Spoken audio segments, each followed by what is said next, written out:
सब कैसे होगा। ठंड में ससुराल के गोभी पराठे और मिर्च का अचार। अरे इस बार फिर से बजट पार हो रहा है, समझ नहीं आ रहा है सब कैसे होगा।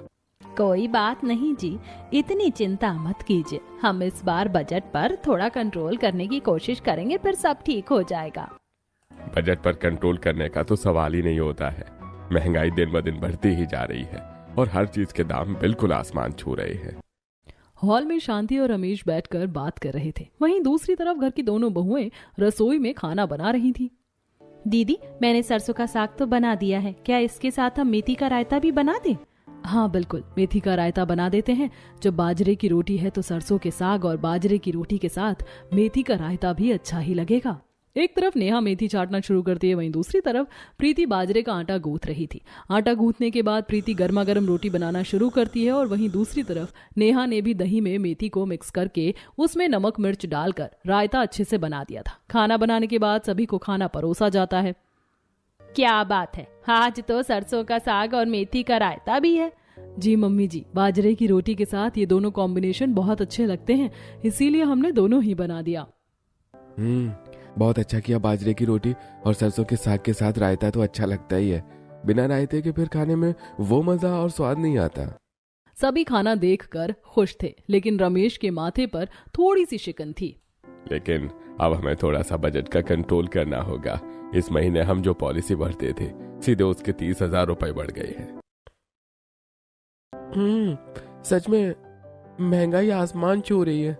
समझ नहीं आ रहा इतनी महंगाई के जमाने में हम जैसी मिडिल क्लास फैमिली का क्या होगा। इसीलिए बस मैं इतना कहना चाहता हूँ कि अब हमें थोड़ा देखकर खर्च करना होगा, क्योंकि अभी रिया के हॉस्टल का खर्चा और उसकी फाइनल ईयर की फीस भी जमा करनी है। साथ में अगले साल उसकी शादी भी करनी है, उसके लिए गहने और बाकी चीजों के लिए भी पैसे जोड़ने हैं। हाँ, अब तो हमें सारी तैयारी करने के लिए तैयार होना ही होगा। इस तरह सभी खाना खा लेते हैं। खाना खाने के बाद प्रीति और नेहा घर का बाकी काम शुरू करती हैं। पहले वो दोनों ठंडे ठंडे पानी से बर्तन धोती हैं। कुछ भी कहो, एक बार को सर्दी में कुछ भी काम करवा लो, लेकिन पानी का काम करना बाप रे बाप सच में बहुत मुश्किल होता है। अभी तो सिर्फ बर्तन धो रहे हैं हम दीदी, अभी तो कपड़े धोना और पोछा लगाना भी बाकी है। हाय दैया की करा, कछु नहीं काम करा। दोनों काम खत्म करके थोड़ी देर रजाई में आराम करती है। वहीं बगल वाले घर में पड़ोसन सीमा के घर डिलीवरी वाला आता है। लीजिए मैम आपका parcel. Oh thank you so much, लीजिए आपके पैसे। मैम आपका चेंज। नहीं चाहिए भैया, आप रख लीजिए। Thank you so much ma'am. सारा खाना लेकर सीमा घर के अंदर आती है, जहाँ पर सभी डाइनिंग टेबल पर बैठकर खाने का इंतजार कर रहे थे। ला बहू जल्दी से खाना लगा दे, बहुत भूख लग रही है, अब तो पेट में चूहों ने हमला बोल दिया है। जी मम्मी जी, बस अभी लगा देती हूँ। सीमा ने बढ़िया महंगे 5 स्टार रेस्टोरेंट से खाना मंगवाया था। खाने में शाही पनीर, मलाई चाप, दाल मखनी सब कुछ था और सब बड़े मजे से चाव लेकर खाना खा रहे थे। ओह माय गॉड, सच में मजा आ गया, कितना स्वादिष्ट खाना बनाया है। इसीलिए 5 स्टार का खाना इतना महंगा होता है। हाँ बिल्कुल, हम तो ऐसा खाना कभी नहीं बना पाएंगे।